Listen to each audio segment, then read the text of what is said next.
Hi there. Welcome to the third and final vlog on the making of EPOCH, a short dystopian film that I made entirely by myself earlier this summer.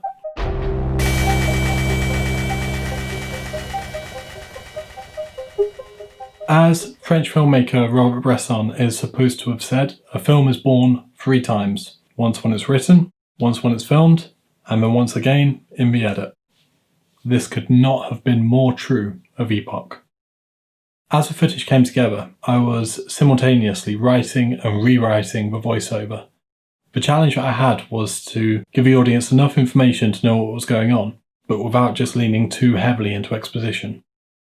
Explaining backstory without being too on the nose was a challenge, and it was one that I let kind of play on my mind for a little while. Then one night, mid-edit, I was listening to a favourite album of mine, one that uses a lot of different dialogue samples throughout it. And it suddenly gave me a really good idea as to a different direction that I could go in. I scoured stock footage sites to find 3 video clips of riots and repurposed audio samples from old documentaries and news broadcasts to fill out the story world. This immediately lent the film a greater sense of authority than I could have achieved by just using content that I generated myself.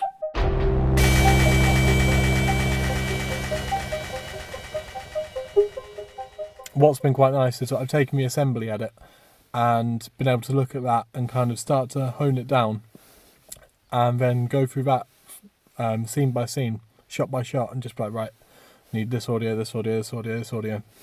So I'm out here now, back on location with my audio recording kit. It's my camera, it's my tripod, but I've got my Rode video mic on top of my camera, and yeah, I'm just going to go and get all the audio that I need from the kind of distances and heights that I need it from. I'm hoping, really, really hoping that this is a film where I can kind of break my duck on the audio being the big letdown. Yeah, I've produced so many films where, for one reason or another, I've screwed up the audio, and that alone is the single biggest thing that I feel is holding me back from getting onto the level that I want to be at. That Foley recording session was pretty much a bust, although I did get a couple of key sound effects that I needed. Most notably the scuff of when Scout's hand hits the wall as he's breaking into the military base. What really came to my rescue with creating the soundscape of EPOCH was Epidemic Sound. As well as providing the score, Epidemic Sound has a huge range of audio samples. I built up everything in the world using these, from wild track to the electric fence to the slowed down footsteps. My favourite effect was the sound of Scout's poncho. The real life sound of that moving around was kind of like an empty bin bag. It's not very dramatic or impressive whatsoever. So what I actually used was the sound of bedsheets, like heavy duvets being moved. By slowing this down and cutting it to match the actions on screen, it provided a much more rounded and dignified sound than the original.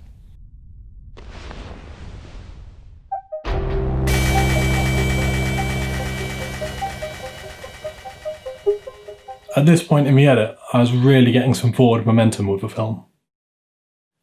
And then my laptop died. Luckily, it wasn't a complete disaster. Of course, I keep everything backed up on an external hard drive, so I didn't lose the film itself.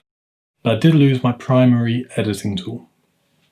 In the time off, I watched my most recent export again and again. As frustrating as the enforced break was, it actually made me that much more productive when I did finally get back into the edit.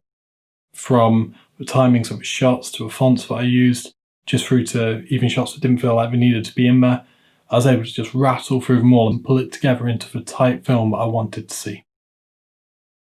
By the time I could properly edit again, I was raring to go, and I got the film finished within a week.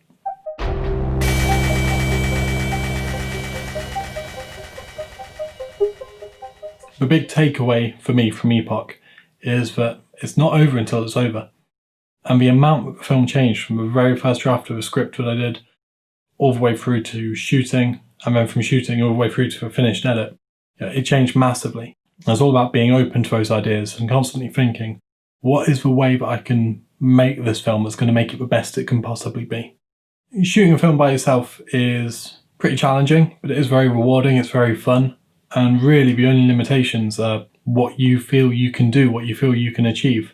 As long as you've got a camera, any kind of camera, you can just go out and make a film, tell a story that you want to tell, using whatever it is that you have around you.